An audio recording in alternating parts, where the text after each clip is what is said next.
Okay, so Mariano, I think we should start. And first of all, I always like to thank speakers to taking the time to make a presentation on the subject on which they wrote their chapter for the LASIR project. The students are aware, and also I think the public now, if they look at the YouTube recordings, are aware of what LASIR is about. And I always invite our speakers to share with us a little bit about their trajectories. So students and the public have an opportunity to learn more about how did you get to where you are now. So the floor is yours, and thanks again very much for joining us. Thank you very much, Nora, for inviting me. It's a pleasure to be here and to be talking about pensions. So first, a couple of minutes about me. So currently, I work at the Inter-American Development Bank, which is one of the regional banks, similar to the World Bank, but just focused in Latin America and the Caribbean. I have been working there for around 15 years now. And my area of expertise has been traditionally labor markets and pension policy. So today we're going to be talking about pensions. And before that, I had like a brief period of time in academia in Spain, which is my home country, before joining the IDB. So I have a little bit of background of academia, but I've been, at least in the last 15 years of my life, dealing with how to implement policy, particular labor and pension policy, and talking a lot to policymakers and to countries that are dealing with some of these very complex issues, as you will see in a minute. So today is about pensions. Let me start. Let me share my presentation. Let's see if this works. Okay, I think you can see that. Yeah. Okay. So let me start by saying that you know about the LAFID project, so you know that it's about how the different dimensions of inequality in the region. So the paper that I wrote for LAFID was about pensions and try to calculate how pensions redistribute income and resources across different types of individuals. So this is what the paper is about. But when I was preparing this presentation, I thought that in order for me to tell you about this paper, I had to tell you first about a number of things. I have to tell you about pensions, about why we have pension systems, how they work, and how do we get to one of the things that we're concerned about pensions, which is how they redistribute resources. So let me give you a relatively long introduction about pensions. So I want to tell you first about why pensions matter. I think this is very important. I think I will claim that pensions is one, if not the most important social policy, probably among the most important social policies for a variety of reasons. And I'll try to convince you that that is the case, not only in Latin America, which is my area of focus, but also around the world. So when we think about why pensions matters, I tend to think about these three different reasons. Obviously, there are social issues that will, relate to pensions, there are economic reasons, and there's fiscal reasons. So let me start by talking about the social reasons. And when I mean about social reasons, I mean about how pensions matter for, let's say, the group of individuals that this part of the social protection system is designed for, which is the elderly, the adult population.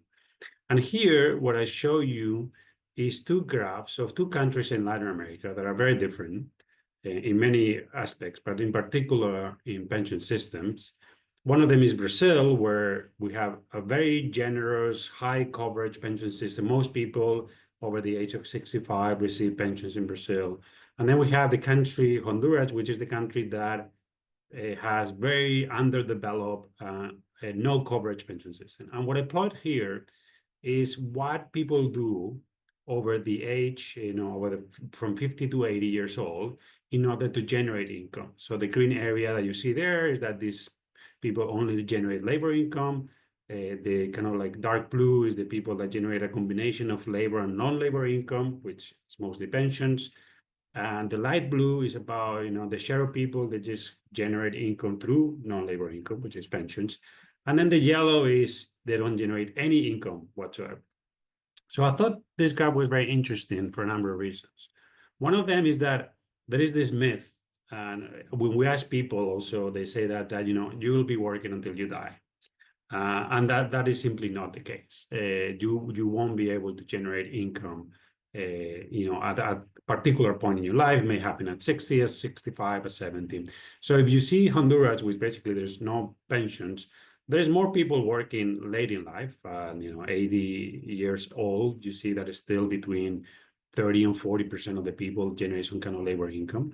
But you have a substantial number of people that don't have any income whatsoever. So Sorry, around and Mariano, just the yellow represents what? Cash the transfers? yellow represents the share of people at that age that have no income Or whatsoever. no income whatsoever. No income whatsoever. So what you see in Honduras is that at age 80, I mean, there's a little bit of noise, but at age 80, around 40% of the people at that age don't have any income. And these are males, by the way. There's not females.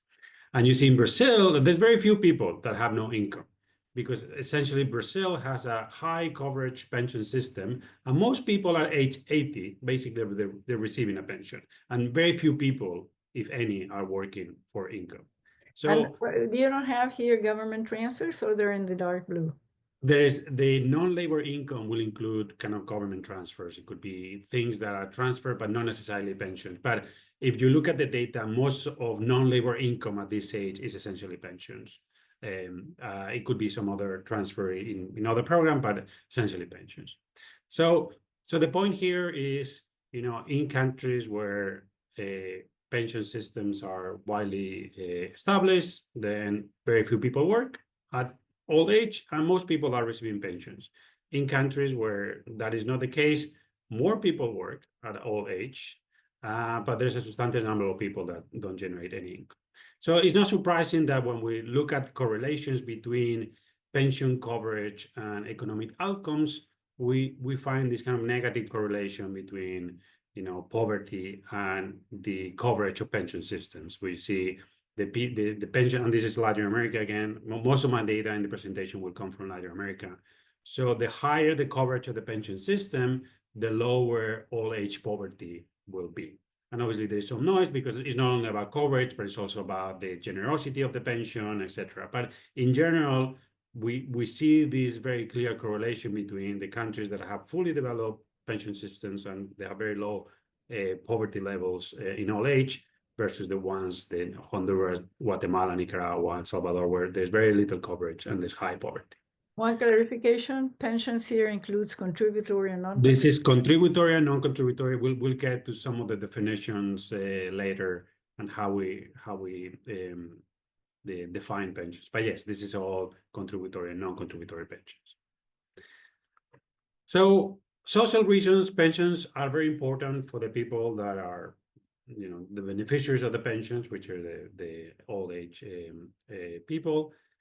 The second point that I want to make here is that pensions are extremely important for economic reasons because they alter the way we make decisions, essentially in many areas, but I'm going to focus on the labor market. So here, these are two graphs on a paper that I'm working on currently. That what we did was we took all the censuses that you have in the IPUMS database, in the Michigan database, and we plot the employment to population ratio by age for high-income countries, medium-income countries, low-income countries. And what you see here is something very interesting. I'm going to focus on men for a moment, which is everywhere in the world, as people age, employment to population ratio will decline. That is natural. There's obviously many reasons why people will stop working. But what you see is a very clear relationship between the level of development in a country and how fast that employment to population ratio will decline. You see there's very little differences at age 40, which is the beginning of these graphs in terms of employment to population ratio.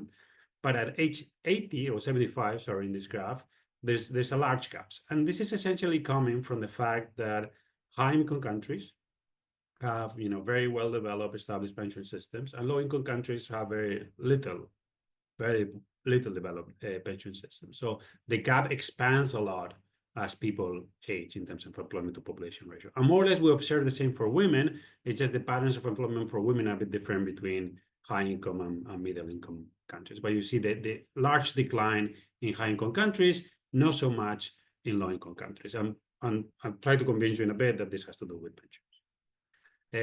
So let me show you a few graphs for different types of countries and how that plays out. So here you see in Bangladesh and Cameroon, which have established nominally a pension system with different retirement ages, 62 for females and 65 for males in Bangladesh, 60 and 50 for Cameroon.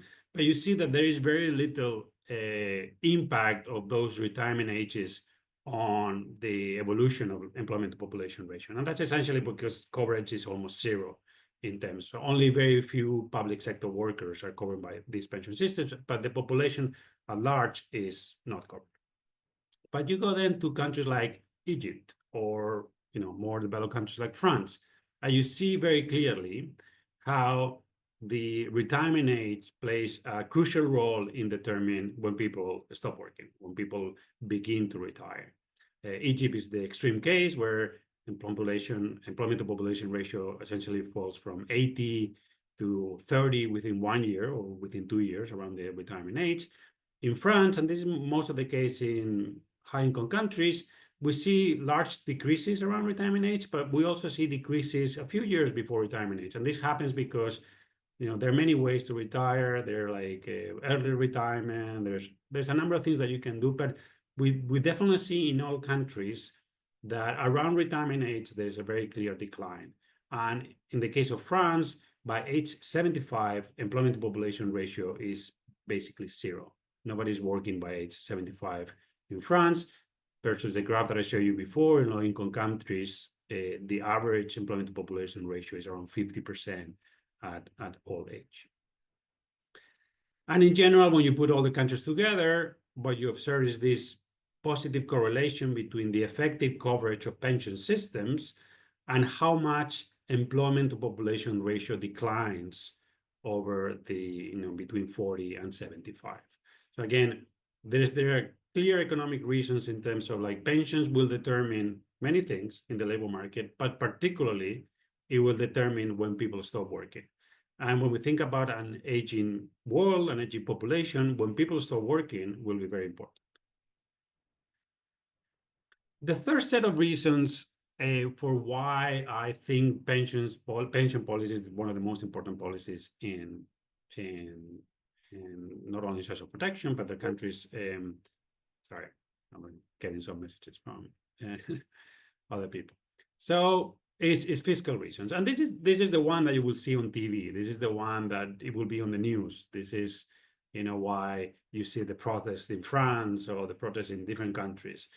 We spend a lot of money on pensions everywhere in the world. If you look at these are expenditures on pensions, which is the blue line, compared to healthcare, and this is public expenditure, by the way, compared to social protection that we are focused on working age population, and with social protections that we're focusing on children, which is essentially transfers, the famous CCTs in many Latin American countries.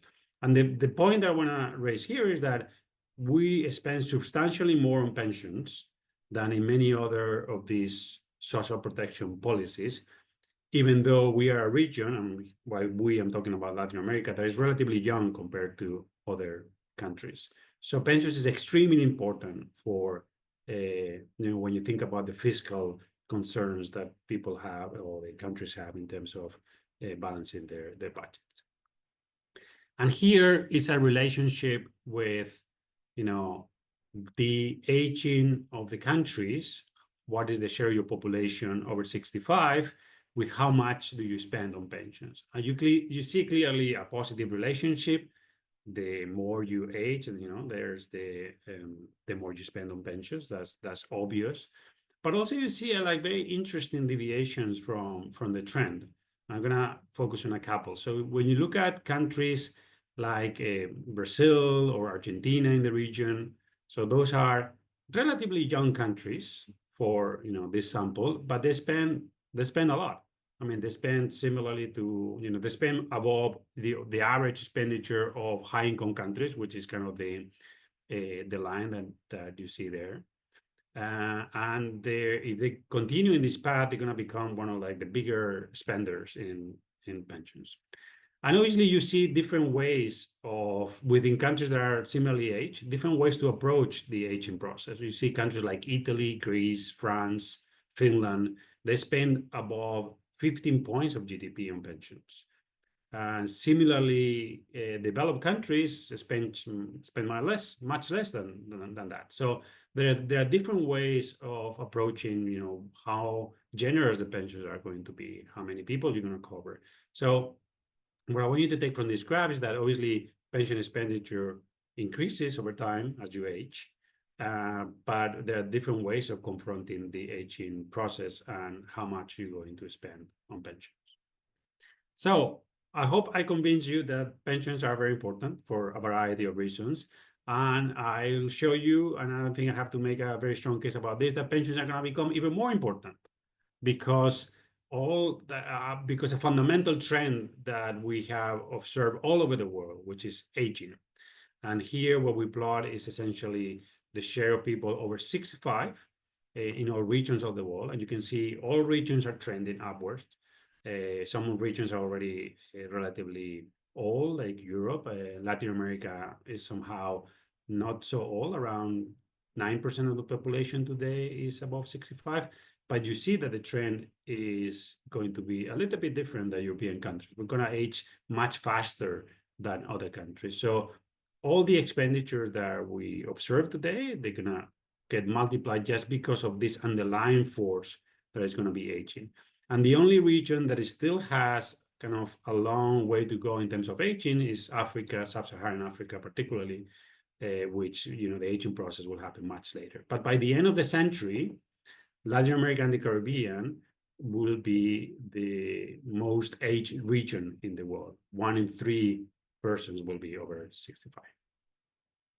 And obviously there's a lot of heterogeneity in countries. Some countries like Uruguay and Argentina, this process took around 50 to 60 years to happen, going from like 10% of the population over 65 to 20%. But there are countries that this process is going to happen very fast.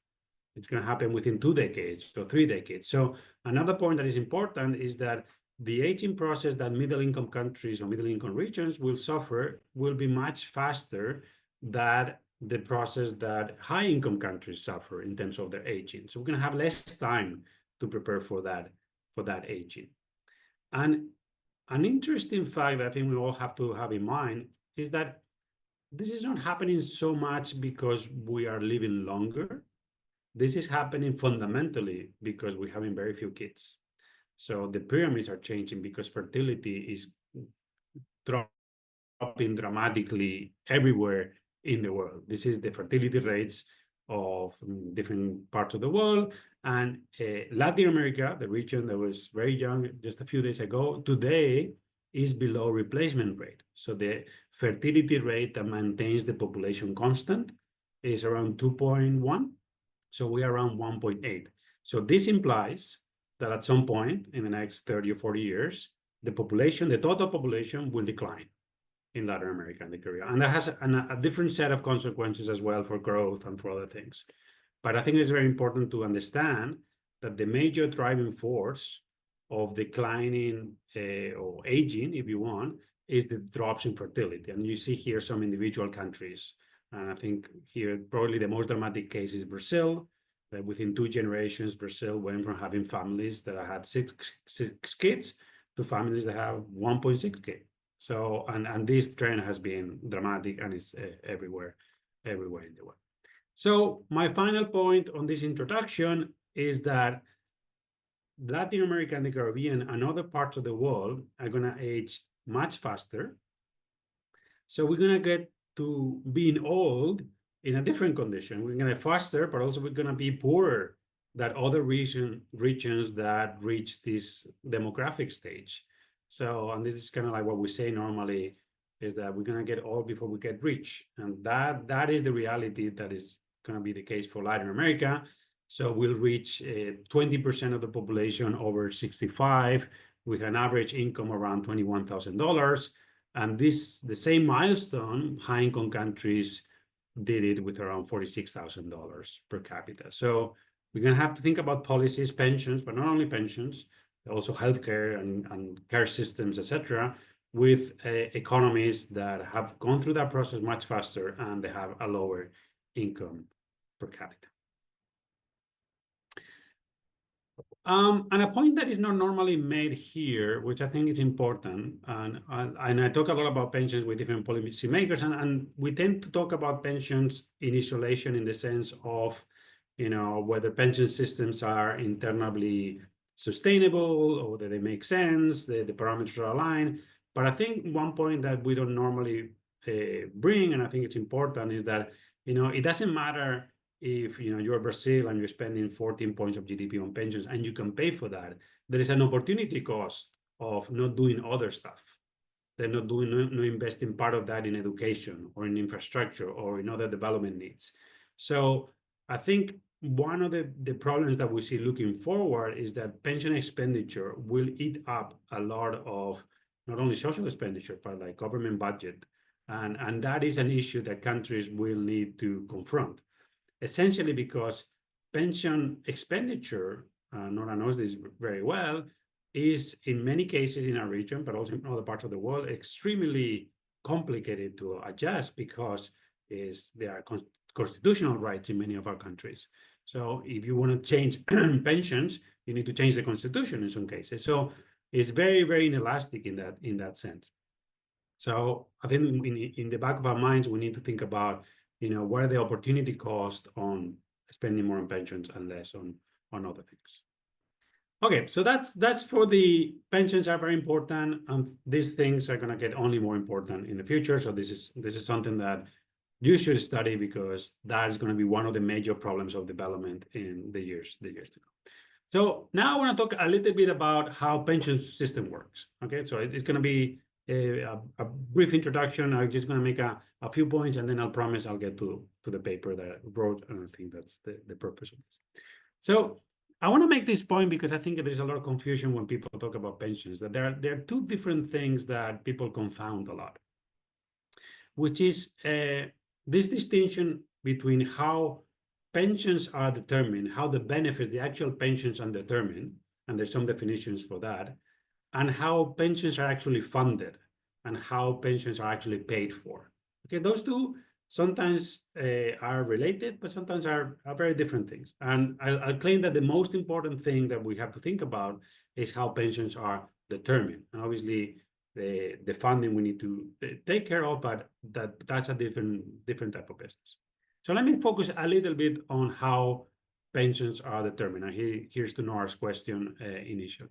So the first big distinction that I will say is that we have two types of systems in terms of how benefits are determined. One of the systems is something that we call non-contributory or social pension sometimes. And this system is basically saying, okay, I'll give you a pension if you fulfill some kind of characteristics. Maybe it's because you have lived in this country for a number of years. Maybe it's because you're poor and you have a particular age. But this system is not related to how much you have saved or how much you have contributed to the system. This is something that is related to your residence, to your age, to economic status. But the pension systems that we are more used to is something that we call the contributory system. So these are the systems that you save or you put money or you give money to the government, and then that happens throughout your working life, and then you get to age 60, 65, and then you get a benefit. You start withdrawing money from whatever you contribute. Okay. So in that particular system, there are different ways of defining benefits. There's different ways of defining how much your pension is going to be.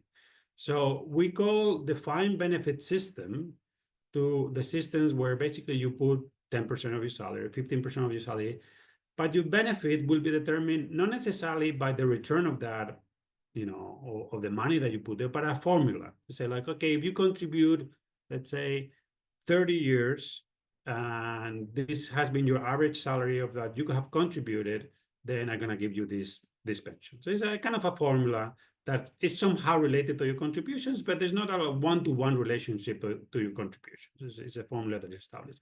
And most pension systems, contributory ones, are still work as a defined benefit system. Most public pension systems still work as a defined benefit system. And this is the case for the US that you might be more familiar with. But this is the case for most Europe, at least the first big. Then there's other way of defining benefits, which is the defined contribution system. And this way of defining benefits is more like, okay, I put 10% in here, and that 10% is going to give me a return. And that return is determined, could be determined by the market because you're investing in assets, or it could be determined also by some rule that the government provides. That's a kind of like a notional accounts type of system. But the big idea is that whatever you put in the system, we're gonna multiply by some kind of return, and that will be your benefit. So I'm not promising you any particular benefit at the end of your life.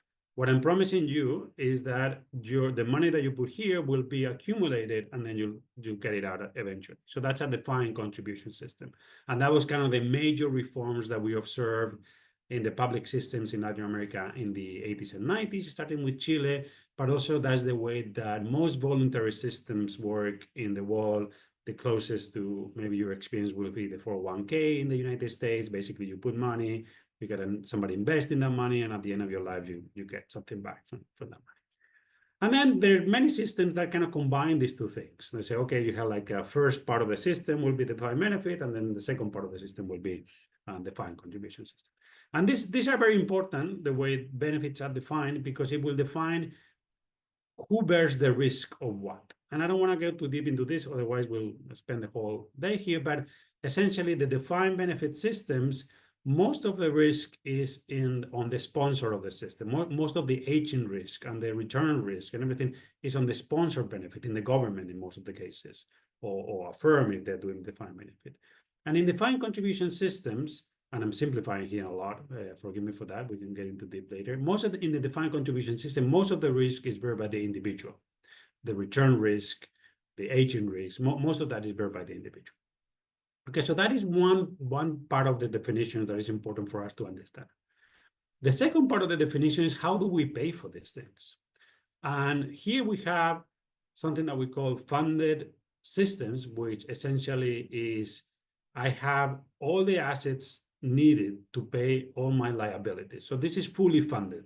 There's like, if we stop contributing today and nothing happens, I will still have money and assets to pay for all the pensions that I have to pay today. So it's kind of like a funded system type of definition.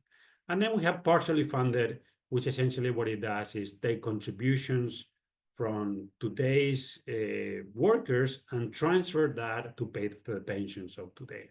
So that has some kind of intergenerational kind of paying mechanism. And that's kind of like distinction between those two things. But the point that I want to make with all this long explanation is that sometimes we get confused and say, well, the defined contribution systems have to be fully funded and the defined benefit systems have to be fully unfunded. And that is not the case. There is a lot of mix between how we determine benefits and how we pay for them and how we find those pensions. And I just want to put one example here, which is if you think about the private systems that we have in the region, in Latin America and the Caribbean, and you look at, these are supposedly systems that are fully funded, that, you put money in a private account, that money is invested, and, your pension will depend on whatever it's in that account in the future. So we tend to think about those systems, defined contribution, fully funded. Okay, so the government has nothing to do with that. It's just, this is totally, we took out the risk of the government running out of money because we fully funded it. But then you see what the managers are doing with those funds. And in some countries, what they're doing is buying government bonds, which is basically what a pay-as-you-go system will do. So the point here is that there is a little bit more of a mix between, fully unfunded systems and fully funded systems. Okay, so sorry, Mariano, but it's important to, I think, distinguish how you invest the money that's invested in the system versus who is the final bearer of the risk, right? Exactly. So even if you invest in government bonds, the bearer of the risk in the defined contributions is going to be the individual. the pensioner, the Yeah. individual. So I'm a little surprised by your statement, and forgive me, I think it's important to clarify that I understand that in defined benefit system, you can be fully funded because you may be able to collect from current workers more Yeah. than enough to fund current retirees. And I always thought that defined contributions would be fully funded as well, unless there is something that happens that the state has to come in bringing resources from tax revenues, from other sources. That would be, for me, the distinction between fully funded and not fully funded for defined contributions. Am I wrong? No, I think you're totally right. I think nominally that statement is wrong. It's totally right. So the assets that you have in El Salvador individual accounts, in theory, should be able to fully fund all your liabilities, and that is fully funded. The only point, and your point earlier about the risk is you're totally right. The only point that I'm making here is that if your investment portfolio is government bonds, which is most of the case in El Salvador, among other reasons, because the government mandates that is like that, then you're really not, if the government defaults, then you're in the same position as before, in the sense that you need to bring a contribution or taxes from other parts of the government to pay for that. So that is my only point here is that sometimes we treat these things as, once you put the money in an individual account, then that's fully funded. Well, no, it depends on where you put your assets, and the risk change on you face different kinds of risks. The other risk that I didn't want to talk about, but I think is important, relevant here, is that, well, what if, in countries like we saw this in Bolivia and Argentina, what if all of a sudden the government decides to nationalize the accounts?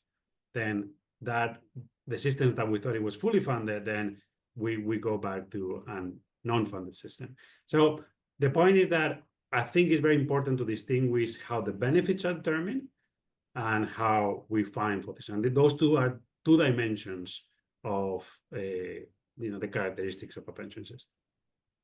That's the point. But happy to go back to in the discussion. Okay, so a little bit on Latin America in terms of characteristics. We have many pension systems. As I said, most of them are defined benefit, but some of them are defined contribution. They have different retirement ages in different countries. They have different contribution rates. And one thing that I haven't talked about too much, but is going to be very relevant for redistribution, is that most defined benefit systems have this something that we call vesting period, or years required to qualify for a pension. So this is important because this is the minimum years that you need to contribute to be eligible for a benefit. So it's going to have important implications for who gets benefits in our pension systems, in defined benefit systems. In defined contribution systems, you may have something like that to qualify for a minimum pension. But what is always true in those systems is that you will get your money back. All the money that you have put in the system, you will get returned, even if you don't qualify for a minimum pension. Okay, so a little bit on the parameters that we have around those systems. And here I'm going to generalize because there's a lot of variety in the region, but on average, what we find is that we have a slightly lower retirement ages than high-income countries, which is not surprising. We have a little bit like a lower life expectancy. The region is one of the, it's not super uncommon, but it is surprising that we still have different retirement ages for men and women. That's something that high-income countries used to have, but kind of like they phased out, and we still have a few countries that differentiate between sex in terms of retirement ages. And in general, again, a lot of variation, but our countries tend to contribute less than the average high-income country, although even in high incomes, there's a lot of variety of the contribution rates. For instance, the United States contributes relatively little compared to other high income countries, even to some of the countries that we have in the region. Okay, so now I think I got to the paper. I hope I gave you like an overview of how pension systems work. This is going to be useful for understanding what I'm going to try to do here. So normally when we talk about pensions and when we talk about how pension system work, we look at three type of outcomes, if you want. We look at, and normally we put this in a triangle, and there's a tension in this triangle. We think about coverage, how many people are receiving what. Is it 100% of people receiving a pension, 0% of the people? So that is one dimension that we talk about. We talk about adequacy, which is the level of the pension. And normally we tend to express this in what is your pension in relationship with the income that you were generating before retiring. This is something that we call adequacy. And this is a very important concept. And I want to make the point that this is a very normative question in this sense. So different countries will answer differently to one question, to this question. Most countries will argue that the objective of the pension system is to provide full coverage for the elderly population. But there will be a lot of answers for what should be an adequate pension or what an adequate pension constitutes. Okay, so for instance, in some countries, like in the US Social Security system is designed to provide a pension that's around 40% of the income that you were generating when you were working. In Canada, when you talk about the public pension system, is designed to provide 25% of what you were generating. In some Latin American countries, it's designed to provide 100% of what you were making. So different systems will answer this question differently. So there's a very normative question, and it's important for what's coming next. And the third dimension is sustainability. We talk a little bit about that already. Can we pay for whatever we're promising to whoever we're promising, given the demographic trends? So these three things are the kind of the outcomes that we normally look at when we evaluate pension system. What we try to do in this paper is to understand another outcome, which is the redistribution that happens within pension systems. And this obviously redistribution has a lot to do with coverage, adequacy, and sustainability, those three elements, but it has a kind of a different flavor.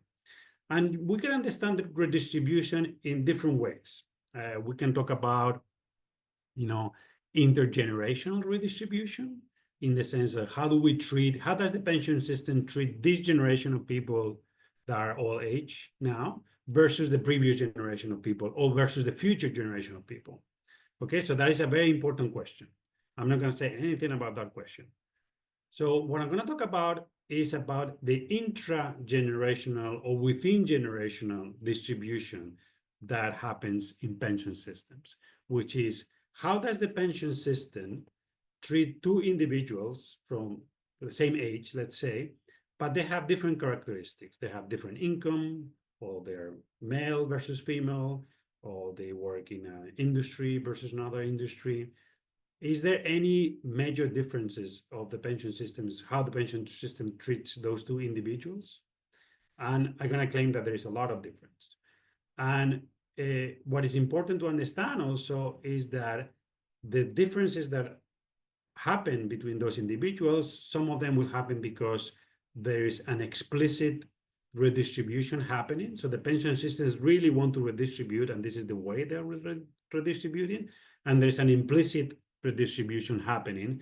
There is the pension systems, that was not what they tried to do, but this is the final outcome of redistribution. So it's very important to disentangle, or at least understand those two elements, that pension systems will try to be progressive in general. They try to keep more or higher pension to low-income workers, but maybe that's not the way that things turn out to be because of implicit redistribution. So let me talk a little bit about the elements that will define both explicit redistribution and implicit redistribution.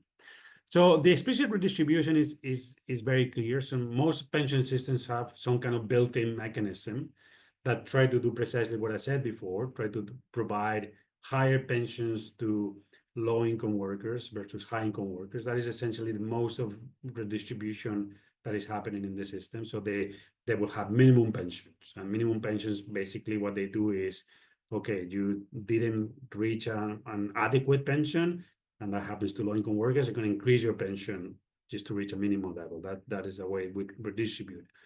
But also in the defined benefit formulas, the redistribution happens all the time. So, for instance, in the United States, the formula is destined to give around 80% of their income to super low-income workers versus 20% of their income to high-income workers. That is designed in the system. That is what it's meant to do. There's also maximum pensions. You will cap the pension that I will not give you more than this, and that normally tends to go against the kind of the returns that people get of high-income workers get from the pension system. And obviously, there is an explicit way to redistribute, which is what I said before, the non-contributory pensions. Doesn't matter whether you contribute or not, I will give you a transfer. That's like a direct subsidy. Also, other elements will contribute, like different retirement ages will contribute because different people, if you establish different retirement ages for men and women, for instance, then women will tend to receive the pension benefit for longer periods of time. So that is an additional way that treats differently between men and women. So that's for the explicit. Those are the elements that are built into the system. But then you have the implicit redistribution, which depends a lot of how people behave and how people will be treated by that behavior. And obviously, the way you contribute to the system will be important. So one clear example, and that's one of the things that we'll talk about later, is that many people do not contribute their entire lives for the pension system. They contribute maybe 10 years, and they don't make it to the qualifying period. So they lose those 10 years. There's nothing, they don't receive anything. So that is an implicit redistribution in the system. Also, the way benefits are calculated. So most pension systems, the rule, in most defined benefit pension systems, the rule is that we will use the last year, the last 3 years, the last 5 years of your wage to determine your pension. Well, then that generates some kind of implicit redistribution if you think about high-income workers having steeper wage profiles, because those high-income workers will benefit from those last years of higher increases in their wages, versus if you have a flat wage profile, then you will not benefit from that. So those things that maybe you didn't think that will cause redistribution would actually do. And obviously, whether your particular group will live longer or shorter in determining your annuity, that's also something that will impact redistribution. So let me try to put a little bit of a structure into that. And I don't see the clock. How am I doing on time, Nora?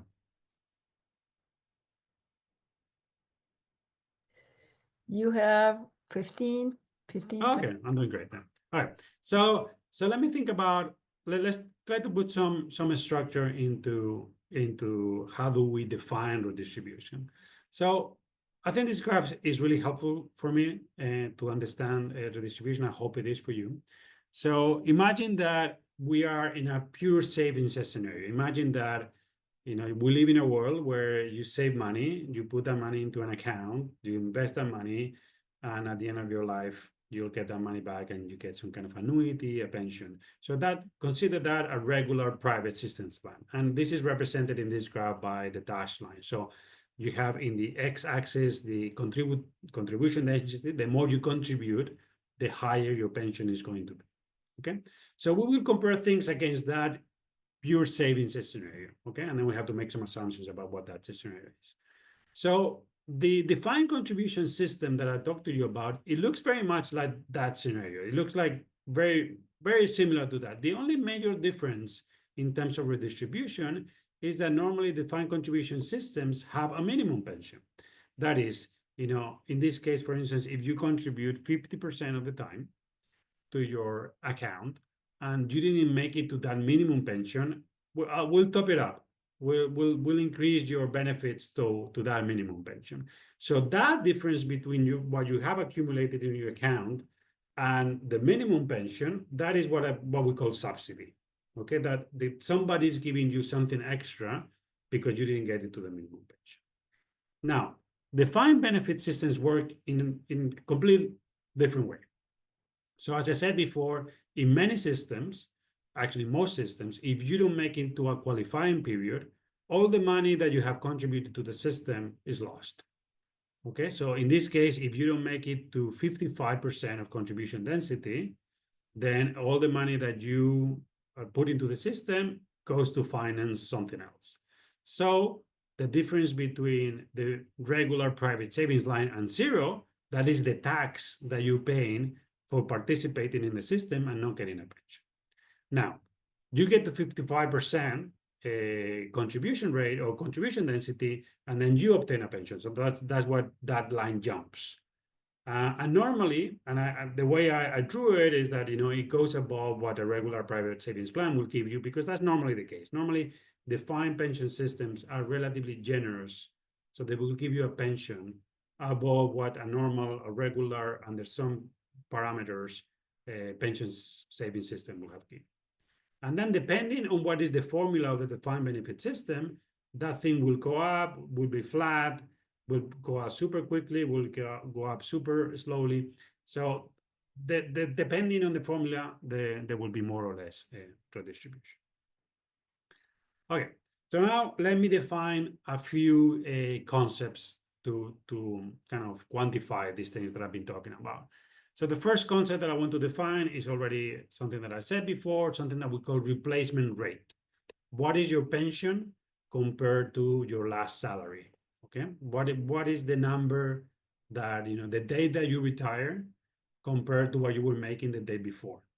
And that will be a number normally less than 100%, because normally pensions are lower than 100%. So something between 0 and 100%. Okay, so that is a number that we'll talk about in a bit. And now I want to define how much the system gives me above what is fair, or how much the system takes away from me from what is fair. So this is the definition of subsidies and taxes. And there's two ways that we can do that. So one way to think about this is, what is the replacement rate that I obtaining versus the replacement rate that I would have obtained had I invested the money in a savings account and obtain a return. So that difference of the replacement rate is a subsidy. Okay, if it's the same number, then it's actually fair. That's great. If it's a different number, if it's like 10, 20 basis point, well, that's the extra pension that you're receiving, and you can express that extra pension as a percentage of the retirement replacement rate, or as a monetary term, like how much money does the state give me or somebody else for me to be able to afford this extra pension at the moment of retirement. So you can express in those two terms. So let me show you some numbers, some calculations that we did. So this is the replacement rate, and I think this is a good number to start, because this is how much, or what is the level of pension that people will obtain in different systems in the region if they contributed their entire life. So this is what I tend to think about this as, this is what the system is designed to do. So if I contribute from the age of 20 to retirement age every day, this is what the system will give me. And you see there's like a lot of variation. You see countries like Mexico, Ecuador, Paraguay, which will give you around 100%. And this is the old Mexican system, not the new one. And there are countries that will give you much less than that. So when you go to the defined contribution systems, or even in defined benefit systems, they will give you between 30 and 40%. So this is what the systems are designed to do. There's no, here I'm not talking about subsidies or taxes or anything. Okay? Now, the calculation that we do in the paper is, okay, now I'm gonna imagine counterfactual. I imagine that what if, I took the contributions that are applicable in each country, and I put that into a savings account, and I give a real return rate of 3.5, which is something that is more or less what the OECD is doing for the calculations, but also not too far away from the return that the private systems are providing to their affiliates. So how much bigger the pension is that I'm obtaining compared to that retirement, to that pension plan? And it turns out that it for many countries it's a lot. And the average extra replacement rate that countries provide in Latin America is around 30%. So they receive a pension that is 30 basis points higher than a private system will afford. And here you comment. Can I ask you a clarification question here? Sure. I'm looking at Mexico, which Yeah. is the highest. Is this, does this include the transition process? No. This No. is the old Mexican defined benefit system. So this is, we put this system because by the time when we were doing this originally, many pensioners were still retiring through this system. Nowadays, it's less So and less. this is the one that's being phased out, right? Yeah, this is the one that is being phased out. Yeah. Yeah, right. I don't know if there are other But countries. having said that, the new reform kind of like goes back to this system because it's aiming at providing 100% of replacement rate for a range of wages. The new that's being discussed now, right? Not The the, new that was approved, if I remember when we were in Mexico, it was approved by then. right. But So, in between, you had a defined contribution system that did not have this phenomenon, right? But what you're saying is with the new reform, the second new reform. the second reform will get closer to this again. But yeah. So, and you can express this in monetary terms as well. And you can back out, how many dollars does this imply? And we do that. I'm going to run a little bit because I'm running out of time. But so the point that I want to make here that is I think it's important because this is one of the main points of the paper. So when we think about, how pension systems treat different income levels, which is one dimension of the or redistribution, what we see is that most pension systems aim at providing higher replacement rates to low-income workers, and that is true for almost all pension systems. Okay, so in that sense, they are progressive. They want to give a higher pension to somebody who has a low income. That doesn't necessarily mean that in monetary terms they will give more money to low-income workers because in order to provide a subsidy for high-income workers, you need to have much more. You have to provide more dollars. The other point that I want to make here is that some countries are more redistributed than others. So if you think about countries like Brazil, let's say, so Brazil, for somebody who's making 75% of the formal wage, will receive a pension that is a replacement rate of 88%. Okay, but if you go to three formal wages, the pension will be 38%. Okay, so that is a super rapid, and this is very similar actually to the US system in that redistribution. Very quickly, the replacement rate drops with income. But then you see other systems like Colombia, Ecuador, Panama, whereas the replacement rate is pretty flat for different levels of income, which implies that if the system is subsidized, we're giving a lot of money to high-income workers because in order to subsidize high-income workers in terms of the replacement rate, you need to provide much more money that you're replacing. You're just subsidizing low-income worker at one point of the replacement rate. Okay, so those are the key messages when we think about how pension systems are designed to do. So they tend to be progressive in theory. They try to provide higher pensions to low-income workers.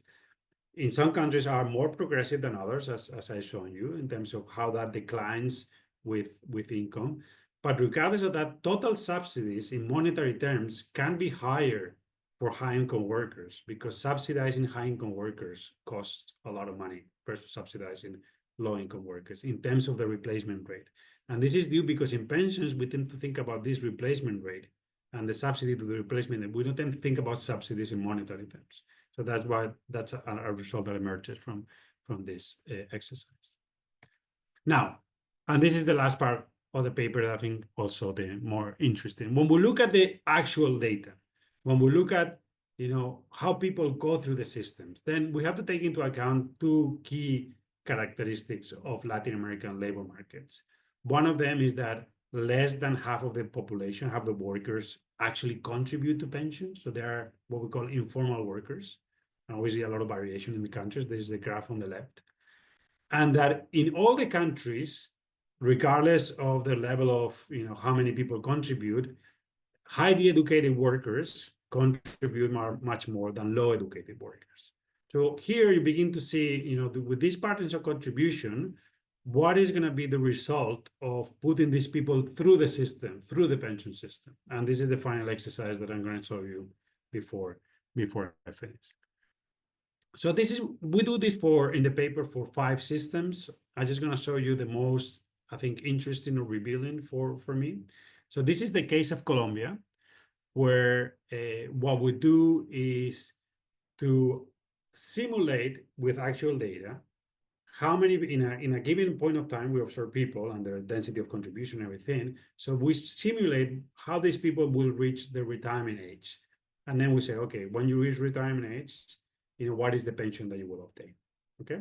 And what this table shows is the outcomes divided by the labor income decile. So the poorest decile is the first decile and the richest decile is 10. So the first thing that will call your attention is that when we look at the deciles, low-income workers very rarely obtain a pension. So what this is saying is only 3%, only 4% of people in the first and second decile of the labor income distribution will obtain a pension by the time they get to retirement age, versus 45% of the richest people that we have in the sample. So that is already a sort of redistribution. Low-income people will not qualify for a pension. High-income people will qualify. Not all of them. I mean, Colombia is still a very informal country, even for high-income workers, but a substantial part of the high-income people will qualify for a pension.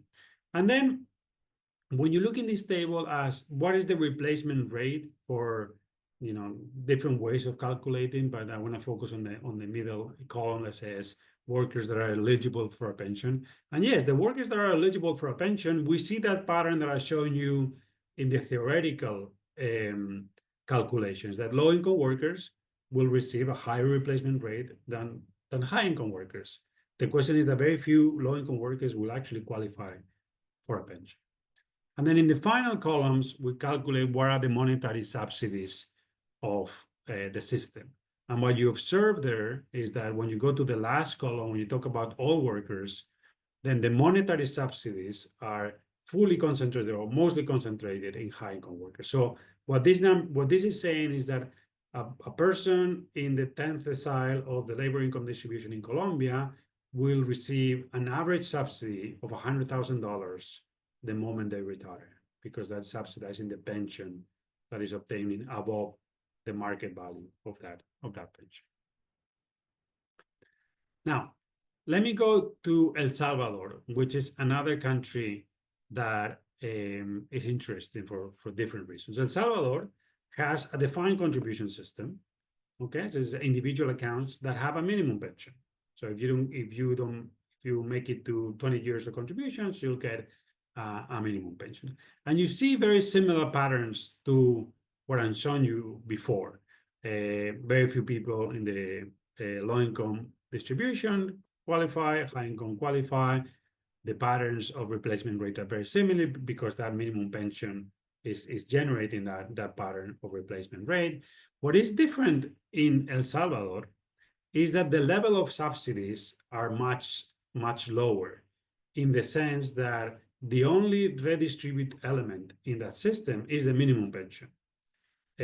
Nothing else is redistributed. The formula doesn't redistribute because it's what is in your account is what you obtain. So this is another feature that is important to understand from defined contribution systems. Defined contribution systems have more clear way of defining subsidies and tend to remove the subsidies in the upper parts of the income distribution. And the final system that I want to show you is Chile. With Chile is a little bit complicated to simulate. We took some shortcuts here, but what is important that you understand from Chile is that Chile used to have a minimum pension as well, but they got rid of that. And instead of doing that, they said, okay, we're not going to give anything to the upper part of the income distribution, which is fine. The 40% riches, we're not going to give anything. And the 40%, the 60% poorest, we're going to provide a subsidy that is going to be declining with the amount of money that they save in the system. So they're going to be giving a higher subsidy to the super low income workers that make very few contributions than a subsidy that those that accumulated some funds but didn't make it to whatever we consider was a decent pension. So that declining level of subsidy is something that the Chileans thought it would be conducive for still keeping the incentives for people to contribute to the system. They will receive a subsidy, but the more that they contribute and work, they will receive a higher pension. So that they were designed to act that way. And as you see in the level of subsidies, that you see that declining pattern of subsidies, the low-income workers will get the highest subsidy, and the kind of middle-income workers will get a lower subsidy, and the high-income workers will receive nothing. That, by the way, has changed also with the recent reform, but that we'll not get into that. So here are a couple of graphs, and I'll finish. So this is something that I wanted to show you. So this is kind of a Gini or Lorentz curves of the subsidies in the systems in Colombia and El Salvador, and I plot two lines. One of the line is what would happen with the level of subsidies in the system if everybody was covered. Okay, so that is the orange line. And you see that the level of subsidies in Colombia is still tilted towards high-income workers, because high-income workers still receive a substantial subsidy, and in monetary terms, it's more important than the subsidy that they receive from the low-income workers. But it's much more equal or equitable than the actual performance of the system, which is the blue line, where you can see that since the low-income workers don't qualify for a pension, most of the subsidies are concentrated into the high-income workers. So that turns out to be a very unequal system. Sorry, if you drew the distribution of pre-fiscal income here, would it be below the blue lines in both cases? That I can know. I don't know exactly the pre-fiscal income, because this is only considering what happens within the pension system. We don't do anything with the other taxes or anything. But that is definitely something that we should No, but for the beneficiaries that you have here, you could draw it. You mean? Wait, we can talk about that later, because that would tell you if they're progressive in relative terms, or not. You know, are they unequalizing or equalizing? Okay, definitely. All right, this is Chile. This Chile looks weird because both the actual and the simulated look the same, essentially because they aim at covering 100% of the population. Just a note on non-contributory pensions and how these things alter the distribution of subsidies. So obviously, one of the main policy innovations in the last few years in Latin America has been to provide non-contributory pensions for people that do not qualify for a pension. And the point that these slides make is that if those subsidies, if those non-contributory pensions are well targeted, they can contribute towards making the systems more equitable. And that's what these two graphs do. So key takeaways: pension systems constitute one of the major social programs in LAC, but not only in LAC, but all over the world, and it's only going to get bigger. The increasing in share of expenditure in pensions is going to be a major challenge of the countries.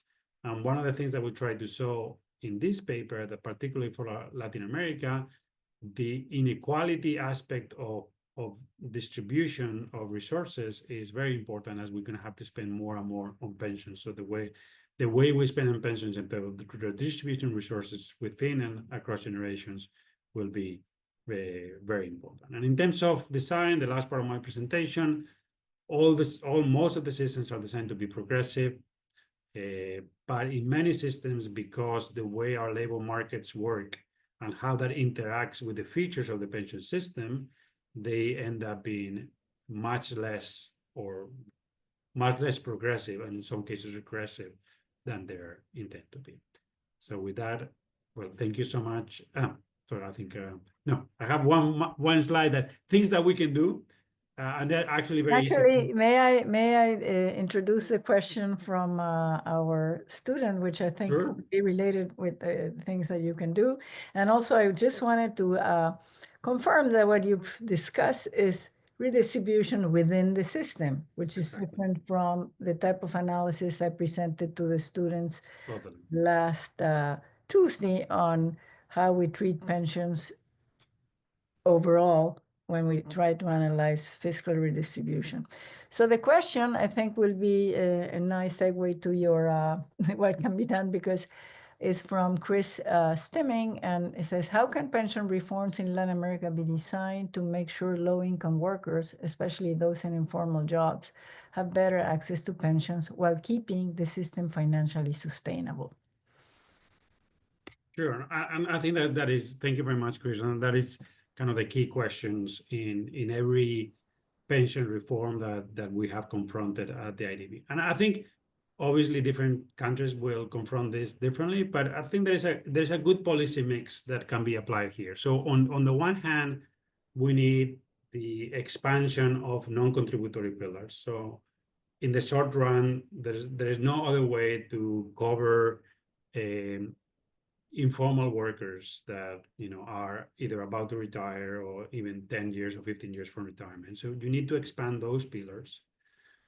And in order to maintain the system sustainable, you have to reconsider the parameters of the contributory system in a way that makes it sustainable. And I say it's a good policy mix because normally the reforms that we have to confront is that generous defined benefit systems in the region that need to either increase the retirement age or lower the pension benefits or increase contributions. They need to do that, and I think most countries are aware of that. But if you do that at the same time of developing these non-contributory pension systems, I think you can find a good balance of the political economy that the reforms requires. No, that you're expanding the coverage, particularly of the low-income workers. At the same time, you are, keeping the system sustainable and reducing those relatively generous benefits to high-income workers. So that the mix of those two things is necessary. Having said that, I think in the long run, we need policies that, reduce the level of informality and include those workers into kind of the formal pension retirement system. And I think there are a number of ways we can do that. But as a general point, I would not recommend generating a parallel system for informal workers or something on the sidelines. I think we need to think about this in a holistic way and try to adapt the systems that we have, the contributory ones, to the to the labor markets that we have. Thank you. Thank you very much. Any other questions? I don't have the list of people here that were tasked to make questions today, and Professor Feoli is interviewing to get the finalists for the Samuel C. Stone, for the Rogers Thayer Stone Center for Latin American Studies. So, but if you're one of them, do you want to make your question before we adjourn?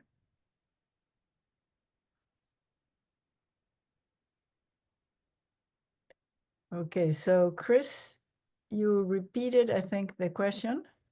Did you have you heard I think, were you, Chris Simming repeated the question on the chat, but that question, I think, has been answered, or hasn't it? More details on that? Yeah. No, he just wanted, or he or she wanted to make sure that it's still there, but so it looks like we don't have any additional questions. Let's wait for a moment.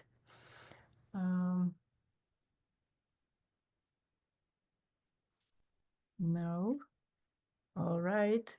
So, Mariano, well, again, thanks so much. And I think that you and I need to continue the conversation also in terms of how to integrate this Yeah.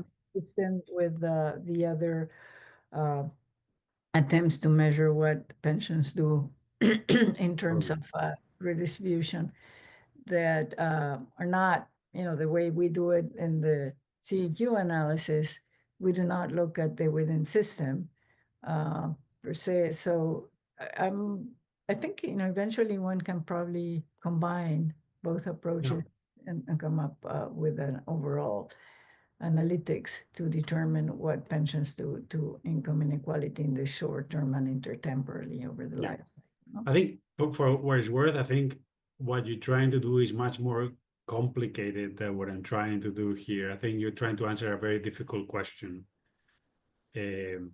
which is how pension systems impact the overall, distribution of incomes, and I think that is obviously a much more complicated question than just trying to understand, I go through this system with these rules and this is what happens.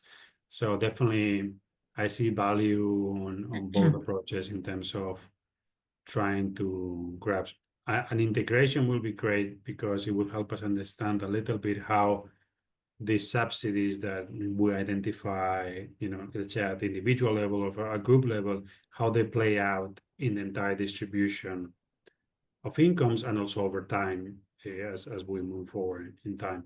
So I think we need to think harder. But I always thought that your question is more difficult than my question. Okay, let's see if there is any other. No, it's still Chris Stemming. And okay, so I think that we are, I don't know if you want to say anything else. We have 2 more minutes if I No, I think it was a pleasure. Thank you so much. And thanks so much anybody who wants to know about pensions in Latin America or can contact me. And the paper is already published in the The Oxford. paper is already published, and I hope this So- helping you to go through the paper. And we can see you in the backstage now again too. Oh yeah. All right. Thank you, Nora. Thanks to the students, and see you on Tuesday.